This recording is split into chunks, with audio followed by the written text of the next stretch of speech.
جتنی افراتفری انہاں دو براہ نے پائی ہوئی، انہاں دو براہ جڑے نے پاکستان دی جان چھوڑ جان، اور نون لیگ ساری جڑی انہاں دے حامی، انہاں دے ووٹر، انہاں دے سپورٹر کہ جنہاں دے ووٹاں دی وجہ تو اتنے آئے، پھر انہاں اتنے آ کے تے مسئلہ ناموس رسالت جو ہے اس کو بھی پامال کیا، اور آج ختم نبوت کے مسئلے کا یہ مذاق اڑا رہے ہیں۔ اس سے بڑی کوئی بات تو نہیں نہ ہو سکتی کہ جنہوں نے ان کو طاقتیں دے کر دین کی تباہی کا سبب بنے جو لوگ، کیوں جی من مشاء مع ظالم وهو يعلم انه ظالم فقد خرج من الاسلام، حضور فرماتے ہیں جو کسی ظالم کے ساتھ چلا اور اس کو پتہ ہے یہ ظالم ہے، اور یہ مرزائیوں کو بہن بھائی تو پہلے کہہ چکا تھا،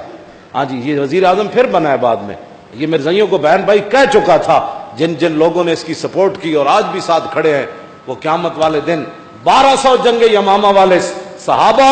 جب حضور کے سامنے آئیں گے، ابو دجانہ حضور میں تو ٹوٹی ہوئی ٹانگ کے ساتھ جنگ قلعے پر چڑھ گیا، برا بن مالک آئیں گے، حضور 80,000 کا لشکر تھا، میں نے صحابہ کو کہا کہ ڈھال پر اٹھا کر مجھے اس کے اندر پھینک دے، تو حضور جب وہ قاری آئیں گے حضرت سالم، حضور سب تو بڑا تہاڈی امت دا میں قاری، حضور میں بھی جنگ یمامہ میں جان دے دیتی، انہاں کو پوچھو انہاں ختم نبوت دے منکر نو ووٹ کیویں دیتے؟ یہ تو قیامت نو فیصلے ہون گے، دنیا اتنے بھی ہو جان گے۔ اے وچ امام نے لکھیا حضرت ام عمارہ جدو واپس پہنچیاں نا، ہاتھ کٹا کے پتر دے ٹکڑے کروا کے دے جلوا کے جدو واپس پہنچیاں جنگ یمامہ تو مسلمہ کذاب تے آپ دے پوتے حضرت عباد، انہاں پوچھا، انہاں کہا دادی جی اور دسو جنگ یمامہ کی ویکھیا؟ آپ نے فرمایا پترا نہ پوچھ کی ویکھیا، 1200 تے شہید ہو گئے سن نا، تے فرمایا پترا میں 10 تے 15 صرف صحابہ ویکھے جڑے خالد بن ولید پیچھے نماز پڑھ رہے سن، باقی سارے زخمی ہوئے، خیمے وچ پے ہوئے سن، ہزاروں صحابہ زخمی ہو گئے، ہاں جی صرف 15 لکھیا انہوں نے 15 صحابہ خالد بن ولید۔ ام عمارہ خود دسیا اپنے پوترے نو، انہوں نے کہا پترا نہ پوچھ جنگ یمامہ ساڑھے تے کی گزری ہے، ہاں جی ہاتھ کٹا کے تے 11 زخم لوا کے آپ دا بھی ہاتھ کٹ کے جنگ یمامہ وچ، اور آپ دوڑیاں تے انہوں نے ہاتھ کٹ دیتا، پھر 11 زخم انہوں نے پیچھے تلواراں تے تیریاں تے نیزے دے اور لا دیتے ام عمارہ نو،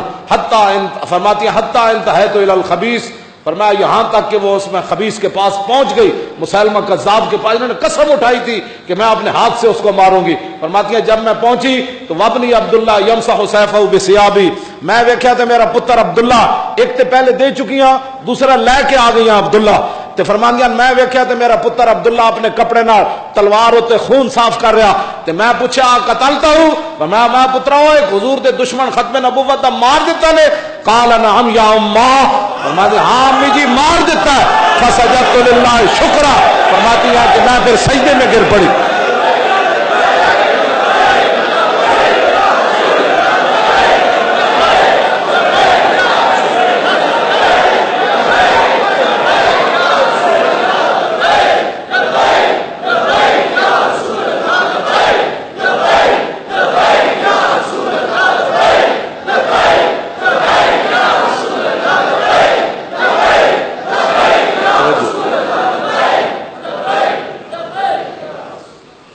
آپ فرمانیاں پوری رات خالد بن ولید اگ جلوا کے تے کپڑے جلوا کے تے صحابہ دے زخماں وچ بھردے سن میں پوری رات، تے ولقد اقام الناس بالیمامۃ 15 لیلۃ، فرمایا 15 دن خالد بن ولید اس میدان وچ رہے کہ صحابہ چلن دے قابل بھی نہیں سن، انہاں دے زخماں دے خون ہی نہیں سن رکدے، ہاں جی آپ فرمانے وما یصلی، میں لفظ پڑھ دیواں وما یصلی ما خالد ابن الولید من المہاجرین والانصار الا نفر یسیر، میں 15 تے زیادہ کہہ دیتے، ہاں جی آپ فرماندیاں میں ویکھیا تے مہاجر تے انصار صحابہ وچ چند صحابہ صرف خالد بن ولید نہ با جماعت نماز پڑھدے سن، باقی سارے زخمی ہوئے پے ہوئے سن، ایتھے تو پوری صحابہ دی پوری جناب بڑے صحابہ بھی زخمی ہو گئے، تے زخم بھی اے ہو جائے نہیں ہوئے بھائی خالی بہر ایسی چلن دے قابل بھی کوئی نہیں سن رہے۔